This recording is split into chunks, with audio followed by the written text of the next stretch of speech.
Muy buenos días tengan todos. Espero que estén bien. Bienvenido, bienvenida a nuestra reunión, o sea, un estudio bíblico este domingo de mañana. Hoy es el 11 de enero y estás viendo el estudio bíblico de la Iglesia Bíblica Maranata. Si quisieras recibir más información, si estás interesado, quizás saber más de nuestras reuniones presenciales o algún otro tema, sentite la libertad de ponerte en contacto con nosotros por este medio y estamos para servir en lo que podamos. Así que estamos agradecidos a Dios por esta oportunidad de compartir su palabra y ese va a ser el tema de hoy. Vamos a estar pasando tiempo con un pasaje bíblico, un pasaje de las Escrituras de la Biblia, y también vamos a ver algunos otros pasajes relacionados, pero es eso con que nos ocupamos en nuestros estudios, en nuestras reuniones. Y si estás interesado en saber más de la Biblia, saber más de nosotros, bienvenido sea. Bueno, vamos a comenzar orando. Vamos a pedir a Dios que nos guíe. La Biblia es la palabra de Dios y fue escrita en idioma entendible, idioma humano. Dios se comunicó con nosotros a través de nuestros medios, pero precisamos que su Espíritu nos guíe, que nos llene y que ilumine, que podamos entender lo que Él nos ha dicho en su palabra. Así que vamos a tomar unos momentos para pedir a Dios que nos guíe y que entendamos y que pongamos en práctica lo que Él nos dice hoy. Padre, te damos gracias por este nuevo día que nos has dado. Gracias por tu protección en las tormentas de este fin de semana. Pedimos, Padre, por cada uno que está escuchando o que va a estar escuchando después, que realmente trates con él, con ella, que hagas tu voluntad. Y sabemos que tu voluntad es que veamos a Cristo, que Él sea nuestro Señor y Salvador, y que todo tiene que ver con Él. Queremos, Padre, que Él sea magnificado en este tiempo juntos, que Él sea magnificado, que Cristo sea magnificado en nuestras reuniones como iglesia, en nuestro trato los unos con los otros, que la fama de Jesucristo sea preeminente y que siempre estemos dispuestos a seguir siguiéndole a Jesús como discípulos que hemos sido salvos, nacidos de nuevo a través de tu obra. Padre, pedimos que sigas tu obra en nosotros hoy y que si hay una persona que nos está visitando, estamos agradecidos por este medio que podemos alcanzar a quizás algunos que están buscando un punto de luz. Padre, sabemos que la luz está en tu palabra, sabemos que Jesús es la luz del mundo y pedimos, Padre, por esa persona que quizás nos está visitando, que la vayas guiando, que se dé cuenta de su necesidad de un Salvador de sus pecados y que vea en Jesús su única porción, su única esperanza, porque es el único Salvador, el camino, la verdad y la vida. Pedimos en el nombre de Él, pedimos su bendición y tu guía en este tiempo. Amén. Les invito a que busquen en sus Biblias, una Biblia impresa o quizás en tu propio celular, tu laptop, lo que uses para acceder a una copia. Hoy en día es muy accesible el texto de la Biblia. Les invito a ver e ir al libro de Santiago. Santiago.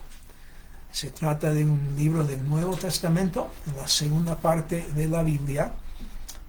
Si tienes una tabla de contenido, también te puede ayudar, pero es el libro chico de Santiago, el libro de Santiago. Vamos buscando ese pasaje. Y entre tanto, presento un tema que ha sido y sigue siendo un tema muy difícil. Y es el tema, y muchos lo han notado, lo han observado, es el tema que a veces se llama el problema del mal. Es decir, ¿por qué, por un lado, prosperan los malos? Parece que sí, que los malos prosperan.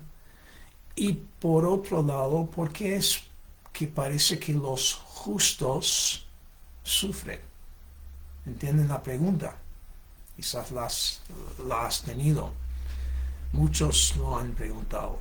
¿Por qué sufren los inocentes? O a veces decimos los justos. Y por otro lado, ¿por qué parece que prosperan los impíos? Es una realidad muy difícil con que luchamos, lidiamos con esta realidad que por lo menos parece que los malos, los impíos prosperan. Quizás conoces la historia del Señor de los Anillos, muchos han visto las películas, recomiendo los libros. Pero ahí hay una escena y cuando Frodo, que es una persona importante en la historia, sugiere que Bilbo debería haber matado a Gollum. Dice, qué lástima que Bilbo no mató a Gollum. Gandalf responde, muchos que viven merecen la muerte. Repito, muchos que viven merecen la muerte. Y algunos que mueren merecen la vida. Nos gusta esa frase, ese diálogo, en parte porque resuena con nuestra experiencia, ¿no es así? ¿Por qué? Porque está este misterio que a veces muchos que viven merecen la muerte. Por otro lado, algunos que mueren merecen la vida. En otras palabras, ¿por qué sufren los inocentes? ¿Por qué a la gente buena le va peor que a la gente mala? En la historia de Tolkien, del Señor de los Anillos, vemos que al final de la historia no solo perece Gollum, sino también él juega un papel muy importante en llevar a cabo el destino, la misma destrucción del anillo. Ahora, esa es solo una historia, pero refleja ciertas realidades. Y es verdad que a veces parece que muchos que viven merecen la muerte y algunos que mueren merecen la vida. También la historia nos apunta a una esperanza en la vida real. Y es que hay alguien que gobierna el destino de todos. Hay alguien que está ahí gobernando el destino y que la historia todavía no ha terminado. Sabemos que la historia no ha terminado. Esa es una historia no más, pero lo que queremos saber es qué dicen las Escrituras, qué dice la Biblia sobre este tema de por qué prosperan los malos. Ahora, no vamos a contestar del todo esa pregunta hoy, pero sí vamos a comenzar a contestar la pregunta, y lo vamos a hacer en 4 pasos. Vamos a ver 4 pasos para comenzar a lidiar con este tema. En realidad, si has estado con nosotros presencialmente, hemos hablado un poco de estos temas. Volvemos al tema. Les invito a escuchar a la Biblia, lo que dicen las Escrituras sobre este tema, porque parece que los impíos muchas veces prosperan. Volvemos al texto que ya mencioné, Santiago 1. El libro de Santiago se llama así por una larga historia, pero La respuesta breve es que el autor se llama Jacobo, probablemente medio hermano de Jesús. O sea, hermano porque era otro hijo de María, pero medio hermano porque sabemos que José no era el padre físico, biológico de Jesús, porque fue el hijo de Dios. Jacobo sí, un ser humano, hijo de María, hijo de José, probablemente medio hermano de Jesús. Y escribe, como dice en versículo 1, como siervo de Dios y siervo del Señor Jesucristo. Estas palabras son las palabras de un siervo de Jesucristo y también son la palabra de Dios y debemos hacernos caso. Lee conmigo, o por lo menos escucha. Voy a estar leyendo versículos 9 a 11. Y otra vez, es un texto que lo hemos visto presencialmente. Volvemos hoy a pensar en este pasaje. Santiago 1, versículos 9 a 11. Hoy estoy leyendo de la Nueva Biblia de las Américas. Dice la palabra de Dios: pero que el hermano de condición humilde se gloríe en su alta posición, y el rico en su humillación, pues él pasará como la flor de la hierba. Porque el sol sale con calor abrasador y seca la hierba, y su flor se cae, y la hermosura de su apariencia perece. Así también se marchitará el rico en medio de sus empresas. El primer paso que queremos tomar hoy es notar esto. Primeramente, una verdad bíblica y muy básica que se ve no solo en este pasaje, sino desde el principio y hasta el fin de la Biblia, desde el principio y hasta el fin de nuestra historia como seres humanos. Y es esta realidad de que hay, número uno, hay solo dos clases de personas. Hay solo dos clases de personas. Muchas veces se dice eso, ¿no? Hay dos tipos de personas en el mundo. Tal clase y otra clase. Y a veces termina siendo un chiste. Usamos como esa paradigma, ese patrón. Y hasta he escuchado, hay dos tipos de personas en el mundo. Aquellos que dividen el mundo en dos clases de personas y aquellos que no. Pero más allá de los chistes, es una realidad bíblica que solo hay dos clases de personas en este mundo. Y podemos llamar esas clases o esas personas, por un lado, los justos y por otro lado, los injustos. A veces en enero volvemos a Salmo 1, que habla de la bienaventuranza o la bendición dicha de aquel que es justo, el justo que no anda en el camino de los malos. Por otro lado, medita, se deleita en la palabra de Dios. Y en enero a veces volvemos a ese pasaje para hacer hincapié en nuestra meditación, nuestra lectura de la Biblia. De paso, te animo a que estés leyendo en este año, quizás armar ya un plan para el año. Pero ahí en Salmo 1 vemos esas dos clases de personas. Está por un lado el justo, está por otro lado el injusto, los malos. ¿Ok? ¿Qué vemos en Santiago 1? Porque yo leí ese pasaje y no vi esas dos palabras, justo e injusto. ¿Qué clases de personas vemos en Santiago 1, 9 a 11? Tenemos que dejar que el texto hable, así que te invito otra vez a estar viendo en su copia de las Escrituras. Pero dice en versículo 9, el hermano de condición humilde.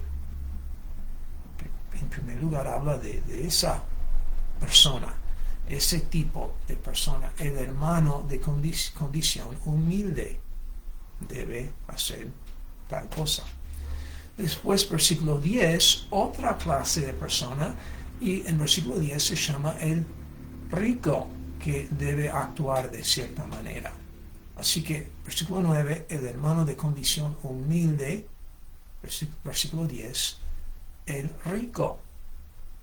Ahora, ¿por qué dije que en este pasaje, tanto aquí como en el resto de la Biblia, las dos clases de personas son los justos y los injustos? Si aquí en Santiago 1 no vemos esas categorías, vemos por otro lado, en contraste, los humildes y los ricos.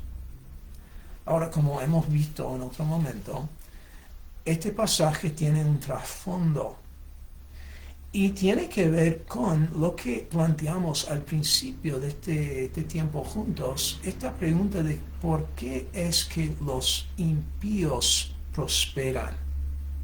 Es decir, en este mundo muchas veces parece que aquellos que están cómodos, muchas veces aquellos que son ricos, que tienen lo que quieren, cualquier necesidad que tengan, cualquier gusto que tengan, está a su alcance, pero no buscan a Dios. Son los impíos, son los malos y a veces maltratan a los buenos. ¿Por qué es así? Bueno, Santiago reconoce esa aparente realidad. Porque en este pasaje, cuando se refiere a los ricos, es una figura de lenguaje. Quizás has escuchado de la figura de lenguaje que se llama sinéctoque, pero se refiere a una parte o una idea relacionada. En este caso, los ricos se refiere a ellos para hablar de los impíos, que muchas veces parecen tenerlo todo. Y por si hay duda, podemos seguir leyendo en este pasaje antes de ver otros pasajes. Notamos en Santiago 2, y reconozco que algunos ya vieron este pasaje, otros no.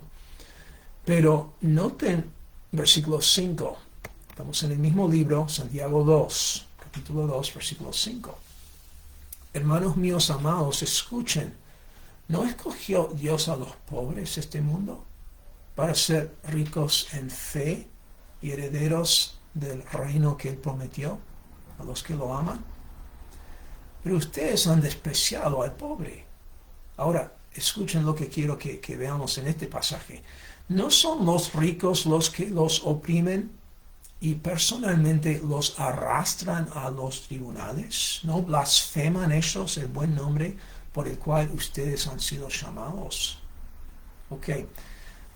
Jacobo no está diciendo que todos aquellos que tienen un poco de plata en su cuenta bancaria blasfeman a Dios.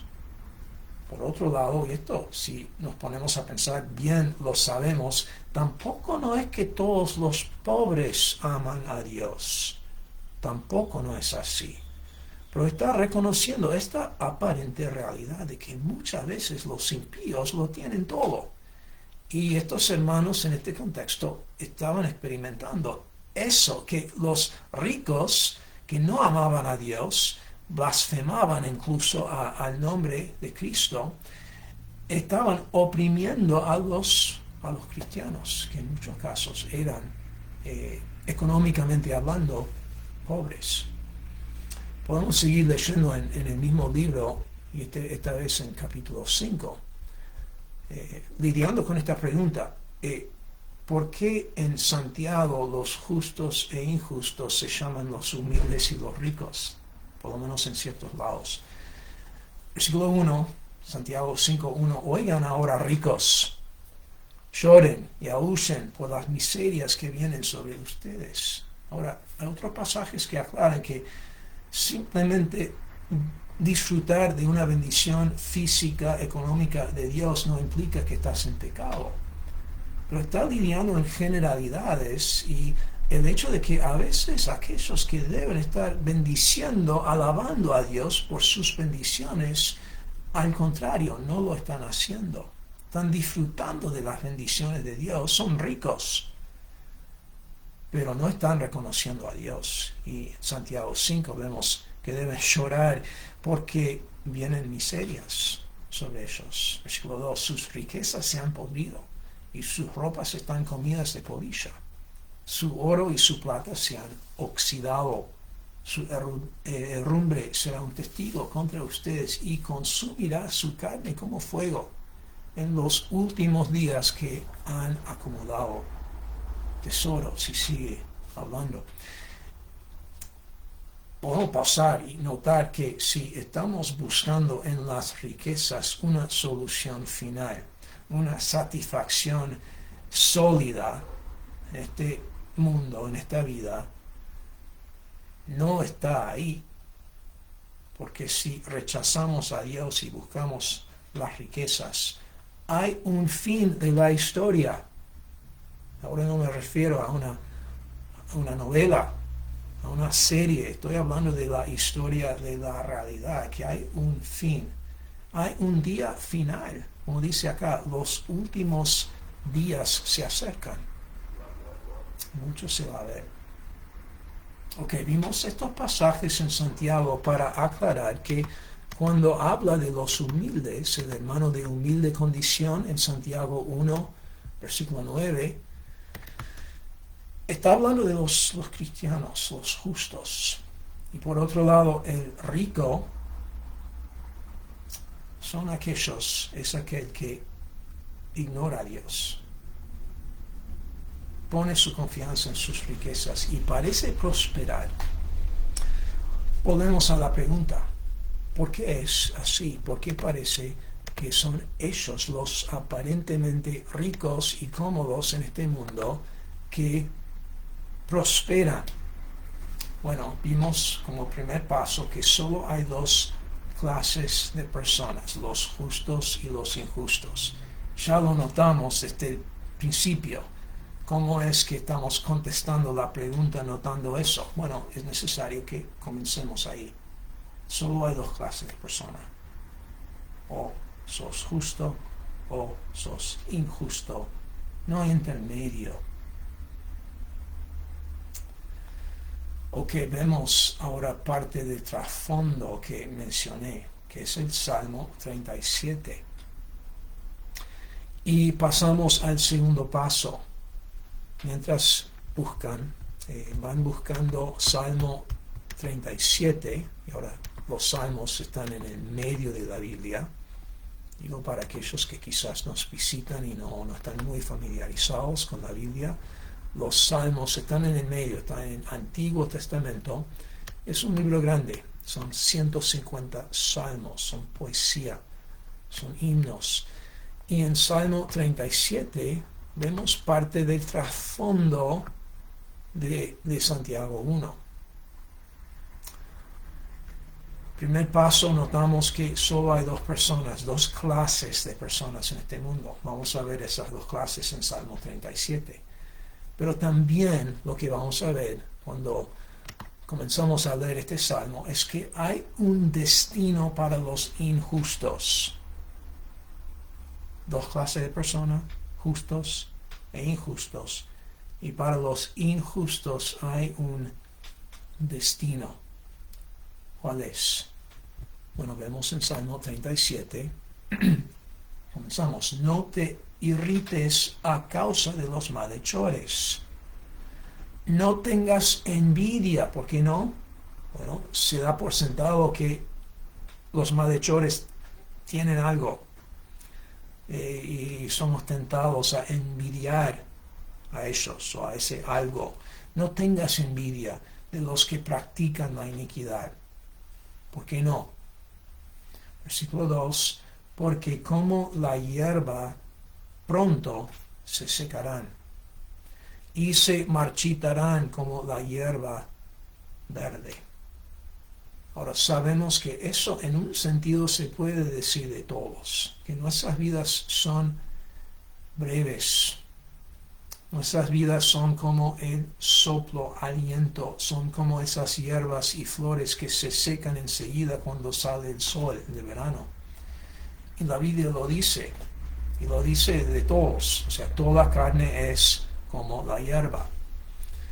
Isaías, por ejemplo.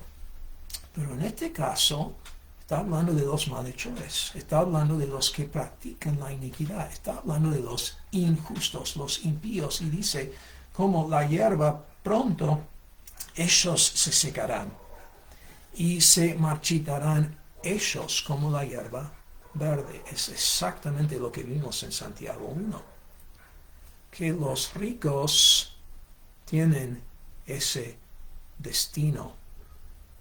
En otras palabras, la destrucción, la muerte. Hay un destino para los injustos. Ok, inmediatamente, quizás, o en algún momento, sin duda, surge esta pregunta. Entonces, ¿cómo es que uno pasa de ser injusto a ser justo? Esa es una pregunta apta. La repito.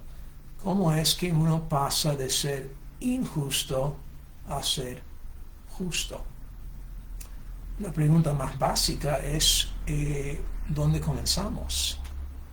Algunos dirían que, bueno, todos comenzamos inocentes y decidimos pecar y hacer cosas malas. Y eso en un sentido es verdad. O sea, es en un sentido, hasta cierto punto, podemos decir que un bebé, hay muchas decisiones que ese bebé no ha tomado.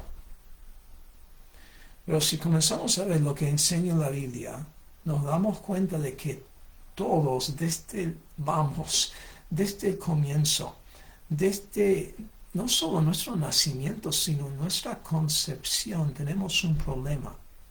Un problema que no vamos a desarrollar de todo hoy, pero tiene que ver con lo que sí hemos visto en otros momentos. Nuestra conexión con Adán. Adán pecó.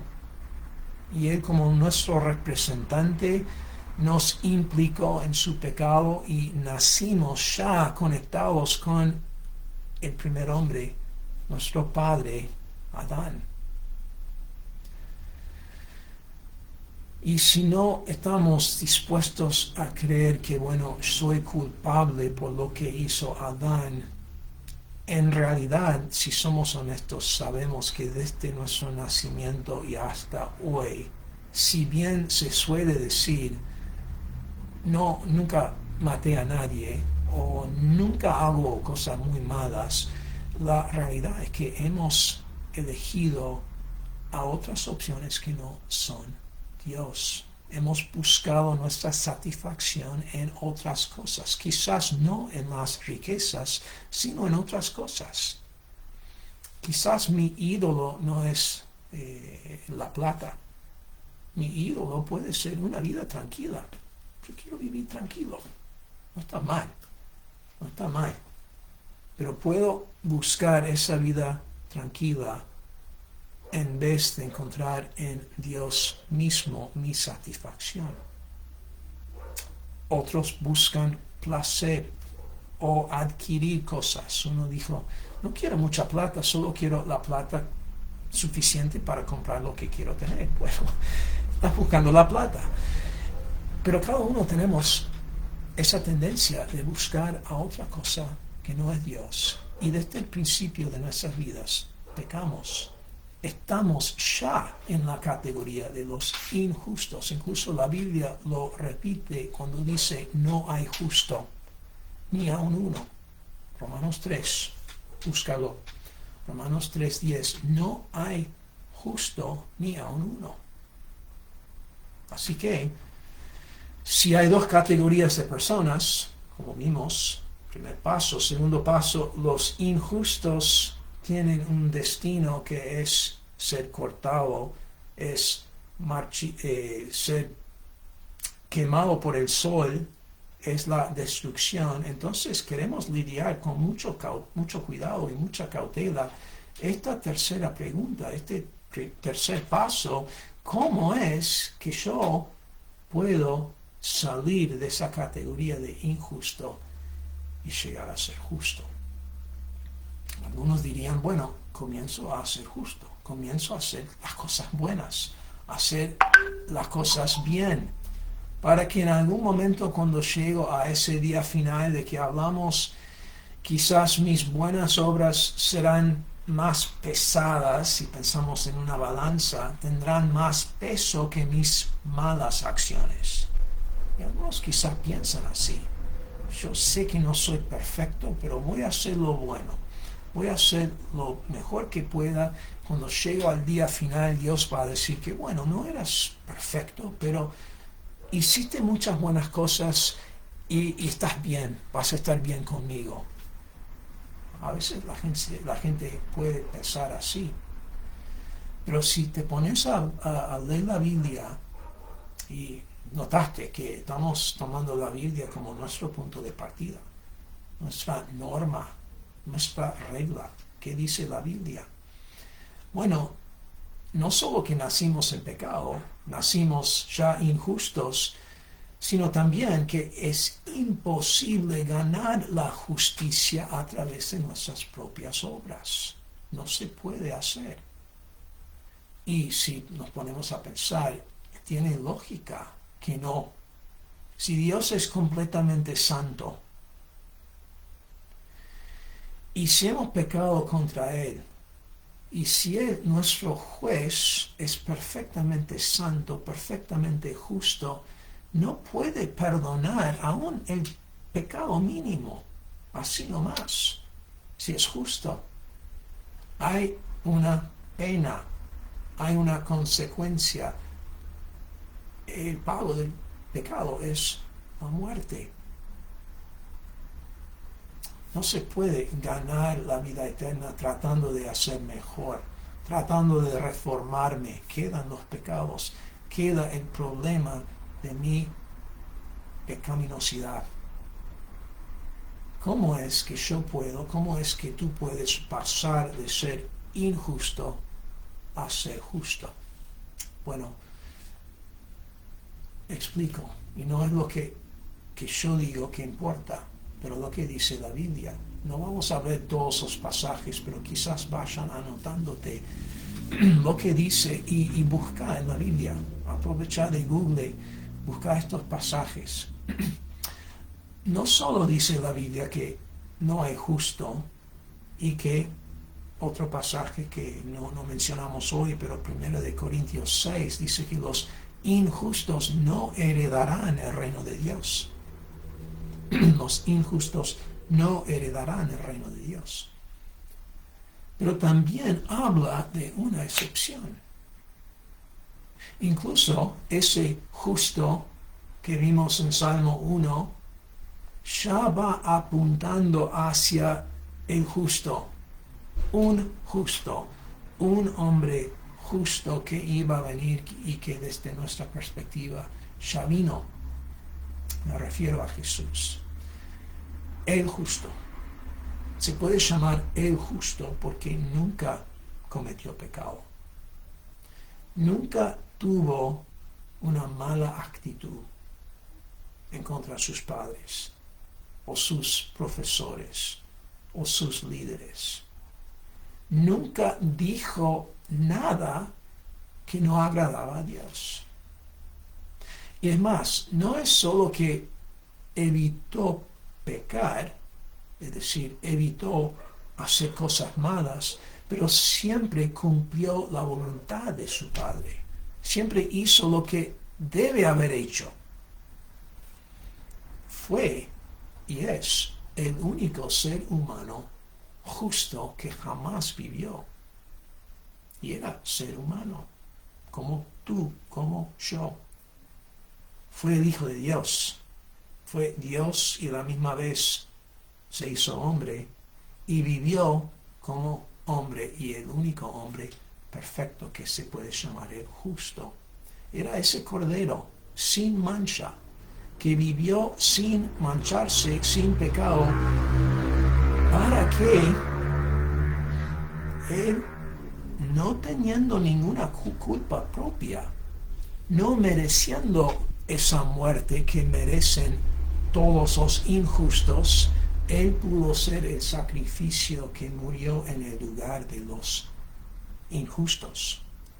Y primero de Pedro lo dice así, cuando dice que el justo murió por los injustos. Es decir, uno que no mereció el castigo, murió en el lugar de aquellos que sí merecían el castigo por su pecado. Esas son las buenas noticias, que hay un perdón disponible y Dios no tiene que decir, bueno, está bien que pecaste, te dejo entrar al cielo igual. No va a decir eso, no tiene que decir eso porque el pecado fue castigado en la persona de Jesús. Él sí tomó tu lugar. Así que ese castigo de muerte, de ser ese flor que se marchita en el sol, ese castigo ya fue pago si respondes al Evangelio. Evangelio quiere decir buenas noticias. Son buenas noticias que hay un justo que tomó tu lugar, Jesús. ¿Cómo pasás de esa categoría de injusto a ser justo? Responder a ese Evangelio. ¿Cómo se responde? Bueno, hay un pasaje, hay muchos pasajes que podríamos ver para contestar esa pregunta. Ya vimos uno, cuando Santiago 2 dice que Dios eligió a los pobres a ser ricos en fe. Esa es la palabra, esa es la respuesta. Fe, creer, descansar en esa persona, Jesús, ese justo. Pero el pasaje que quiero que veamos se encuentra en Mateo 19. Mateo 19. Y es interesante este pasaje porque también habla de los justos y los injustos, pero usa un poco las mismas categorías que vemos en Santiago, de los humildes y los ricos. ¿Ok? De hecho, en este pasaje le viene a Jesús un rico. Versículo 16. Dice, un hombre se acercó a Jesús y le dijo, ahora sabemos que era rico. ¿Cómo? Porque en 22 dice que esa persona al final se fue triste porque era dueño de muchos bienes. Era rico. Sabemos también que era joven, porque el versículo 22 nos dice, el joven era rico. Y 16 dice que se acercó a Jesús y le dijo, Maestro, ¿qué cosa buena haré para obtener la vida eterna? En otras palabras, se está preguntando, ¿cómo paso de ser injusto a ser justo? ¿Qué hago? Bueno, Jesús pone una alta norma, de hecho, imposible, porque comienza a citar los 10 mandamientos, que un injusto no puede cumplir. Ahora, este joven dice que sí, que lo ha hecho. Y hasta cierto punto, sin duda, había logrado, de manera externa, vivir bien, honrando a sus padres, amando a su prójimo, no matando a nadie. Y lo dijo, todo esto lo he guardado. Versículo 20. ¿Qué me falta todavía?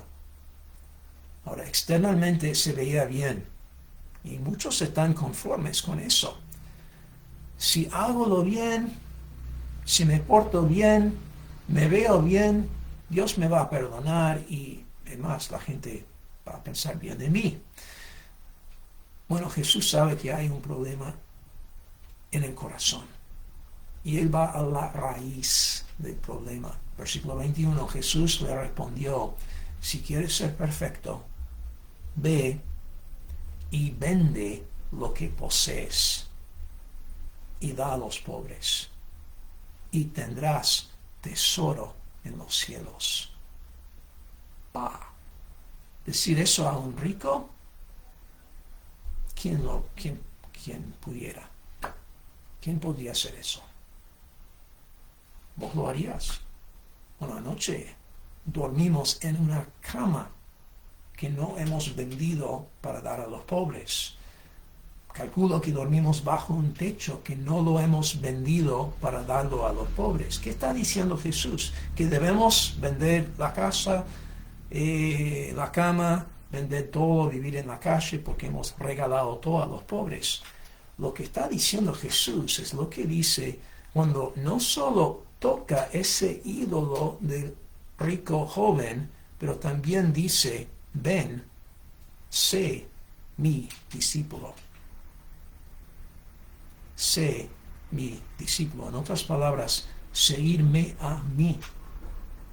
Está poniendo una decisión entre todas las riquezas, todo lo que era importante para este joven, por un lado, por otro lado, decidir, quiero a Jesús más que a esas riquezas. ¿Quieres saber cómo pasar de ser injusto a ser justo? Es esa decisión de elegir a Jesús. Otro pasaje habla del tesoro que uno encontró en el campo. En un predio encontré una propiedad y había un tesoro en esa propiedad. Vendió todo para comprar esa propiedad, para tener ese tesoro. Esa es la actitud que uno tiene cuando ve a Jesús y dice, no quiero ser más un injusto, quiero a este justo que ya pagó el castigo de mis pecados. Él es mi tesoro. Quiere pasar de ser injusto a justo. Tiene que ver con tu actitud con Cristo. Tu actitud sobre Cristo. Tu respuesta a Cristo. Estás dispuesto a decir, Cristo, eres mi todo. Descanso en ti. Puedes orar de esta forma. Reconozco que soy pecador, injusto. Merezco la muerte. He pecado contra un Dios santo. Pero veo, Dios, a tu Hijo Jesús, quien era el justo y quien murió en mi lugar. Y recibo ese don, ese regalo. Quiero no a mis pecados, quiero a Jesús. Una respuesta de fe en Jesús. Uno no pasa de ser injusto a ser justo, tratando de ser justo. Imposible. Sino respondiendo a la oferta de Jesús en el Evangelio. Ahora, entonces, ¿cuál es? Y este será el último paso en nuestro estudio de hoy. Estamos comenzando a contestar esta pregunta. ¿Por qué es que los impíos muchas veces parecen prosperar? ¿Por qué? Repasamos lo que hemos visto. Hay solo dos clases de personas, los injustos y los justos. Hay un destino para los injustos, que es la muerte. Serán cortados como la hierba, se marchitan como la flor bajo el sol. En tercer lugar, vimos cómo es que uno pasa de ser injusto a ser justo. Es venir a Jesús, recibir a Jesús, decir que sí a Jesús, confiar en lo que Él ha hecho. No en uno, sino en Él.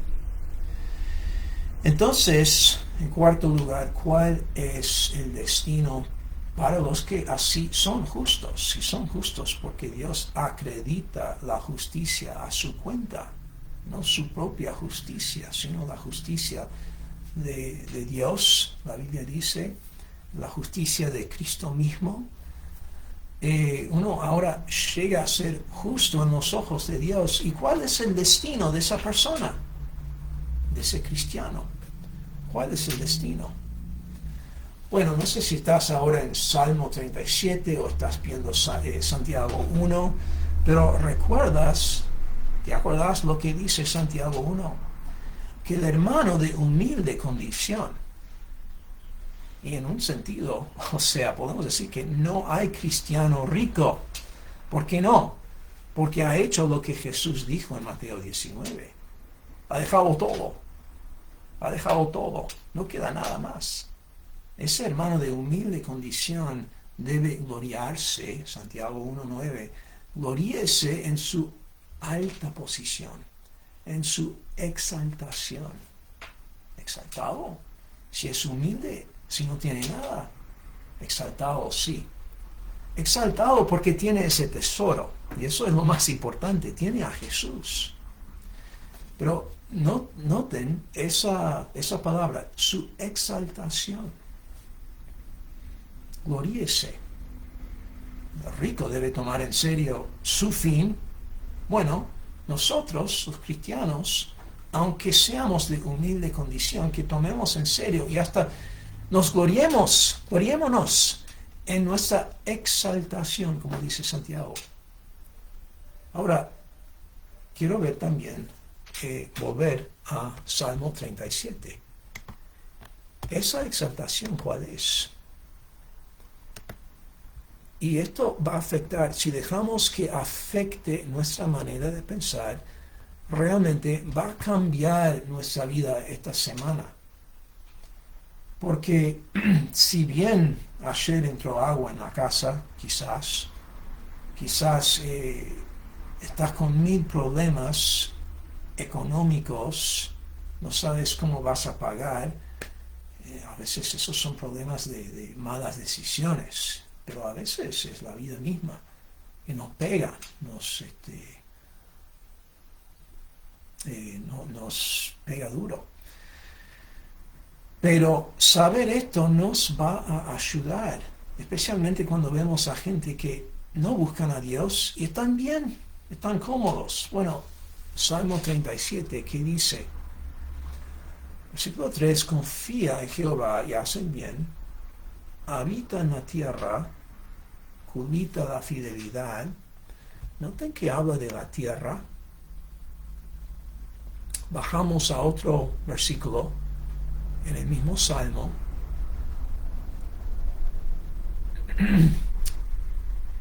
Y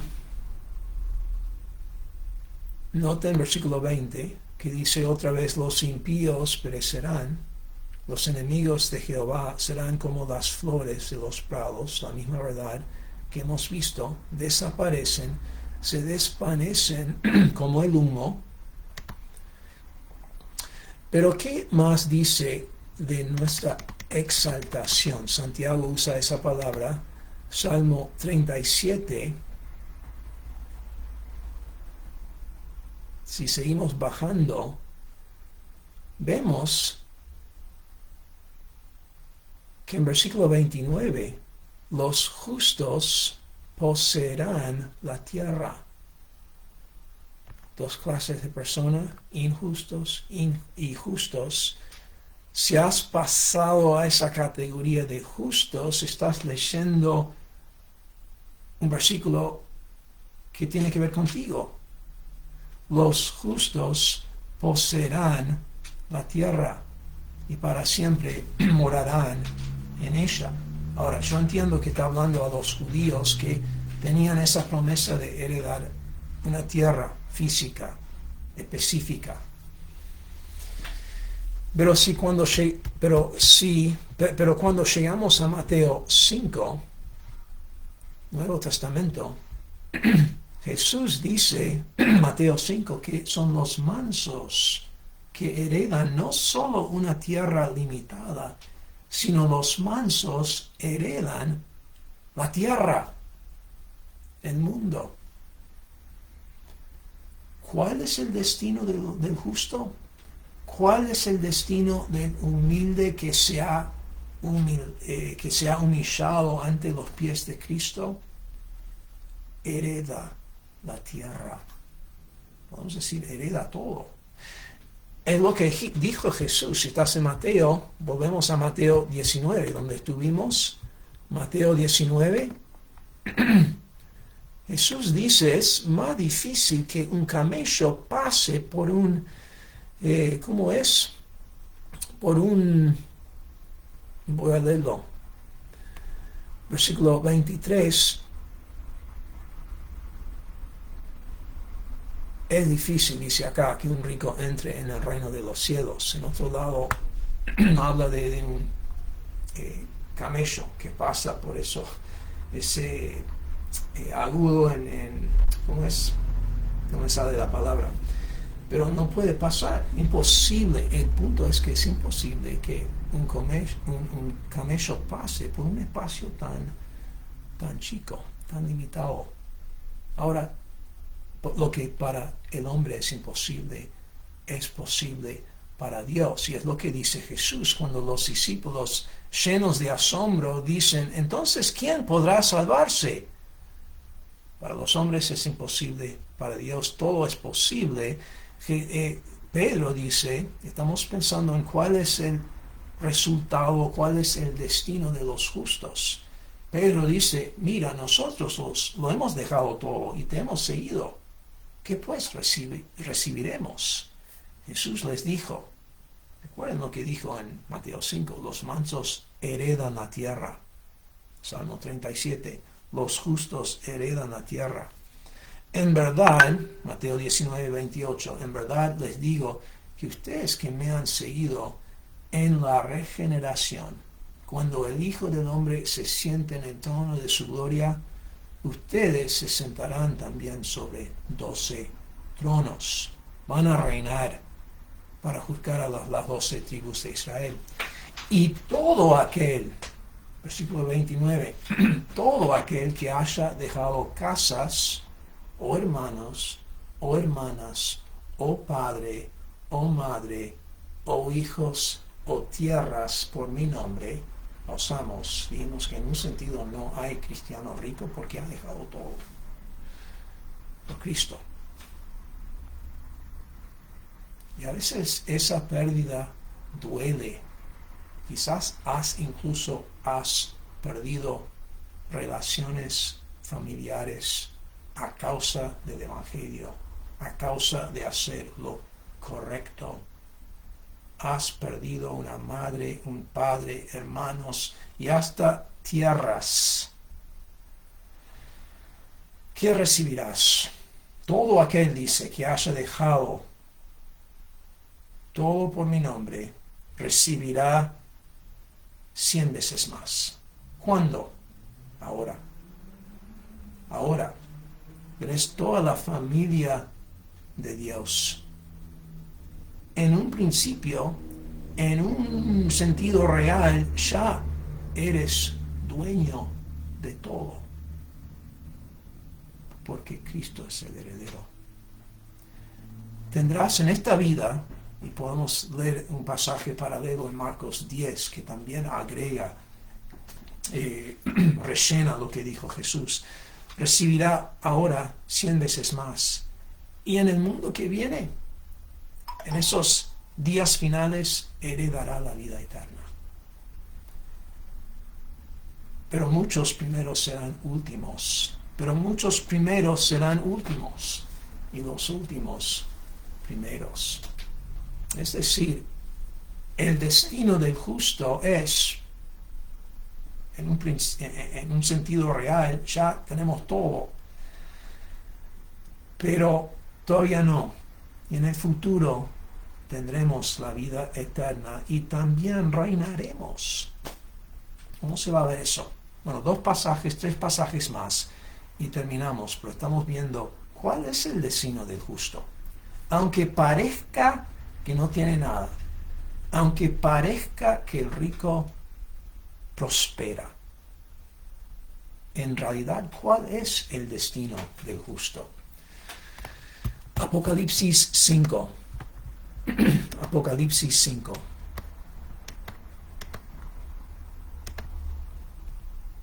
Jesús ya dijo vida eterna, ya dijo en esta vida incluso muchas bendiciones con persecuciones, dice Marcos 10.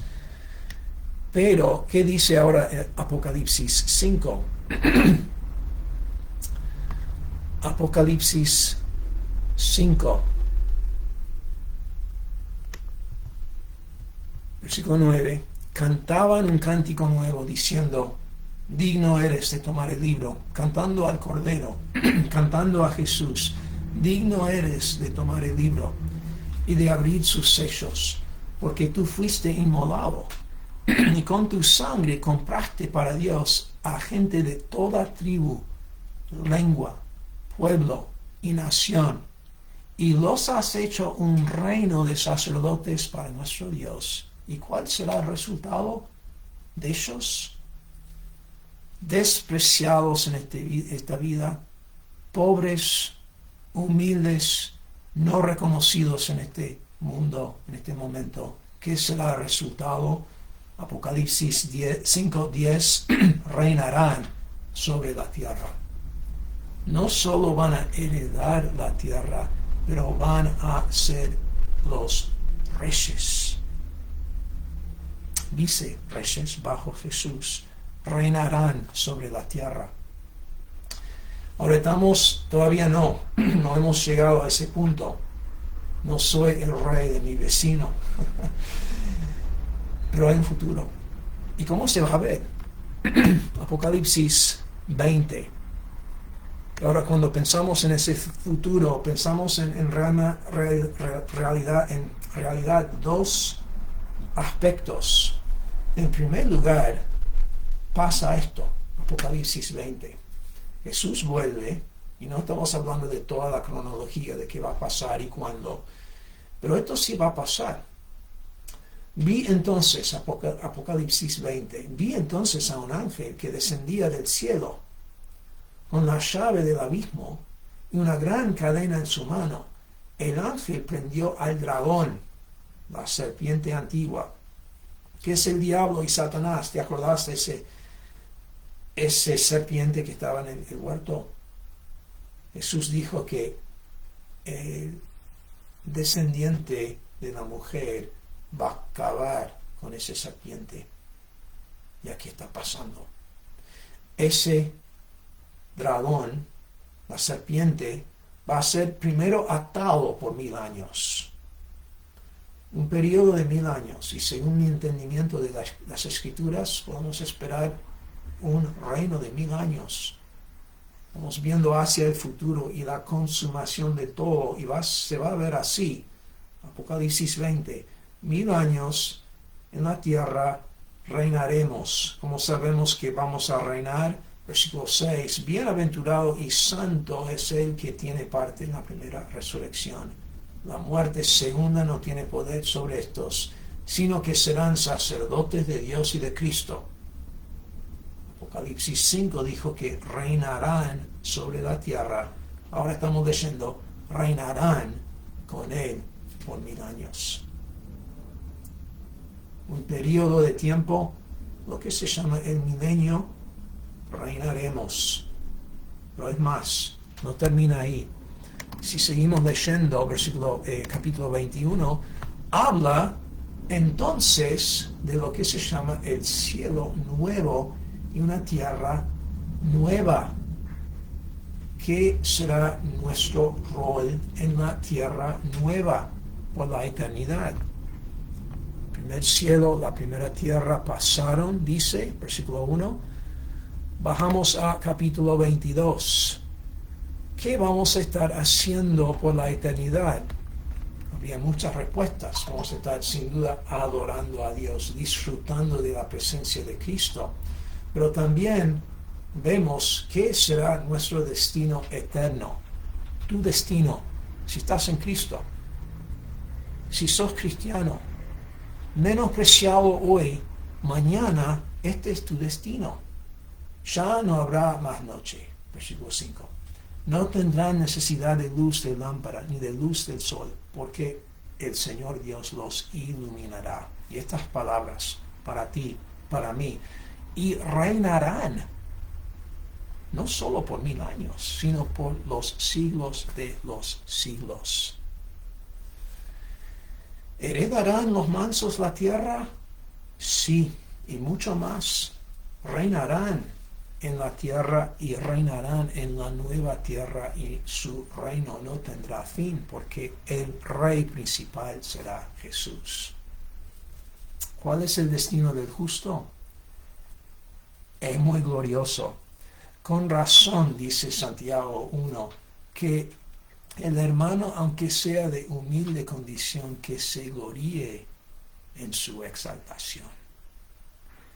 Esto nos debe animar de la misma manera que animó a Jesús.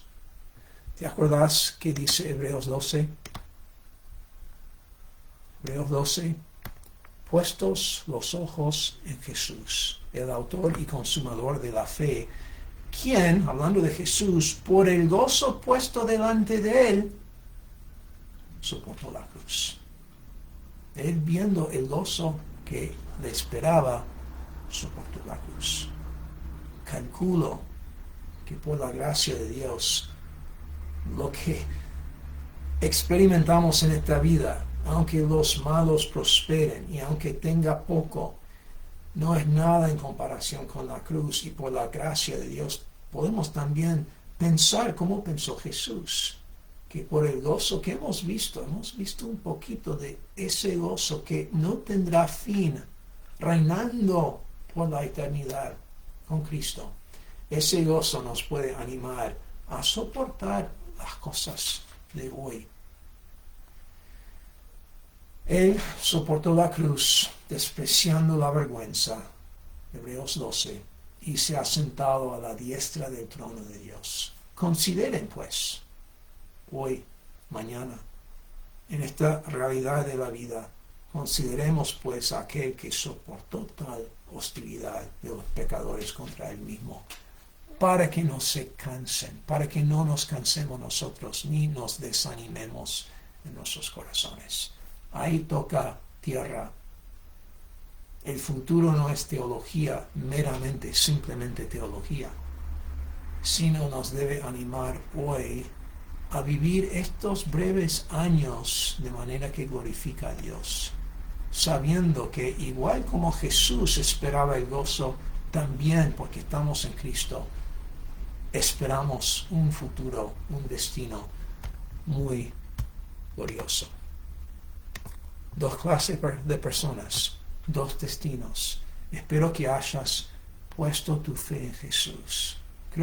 Espero que hayas recibido a Jesús y que eras un justo de verdad por su virtud, por lo que Él ha hecho, por el perdón del pecado que Él ofrece. Espero que sea así en tu caso. Cristiano, tenemos mucho que nos debe animar hoy. Terminamos orando. Otra vez, bienvenidos a ponerse en contacto con nosotros. Si tienen preguntas, si quieren saber más de nuestras reuniones, estamos y queremos estar a las órdenes. Padre, gracias por lo que nos has dicho en tu palabra. Confesamos que no somos dignos de tantas bendiciones y mucho menos que merecemos solo la muerte, pero confesamos que creemos que Jesús, tu Hijo, es la única respuesta, es el único camino, y creemos que Él es suficiente. Gracias por Jesús, gracias por el destino de los que han puesto su fe en Jesús, y pedimos, Padre, que nos ayudes a vivir a la luz de estas realidades, que nos animes y que a pesar de lo que está pasando en el mundo, a pesar de lo que parece ser la realidad, que realmente sabemos el fin de la historia, pedimos, Padre, que nos recuerdes una y otra vez de esas realidades. Y lo pedimos en el nombre de Jesús. Amén. Muchas bendiciones.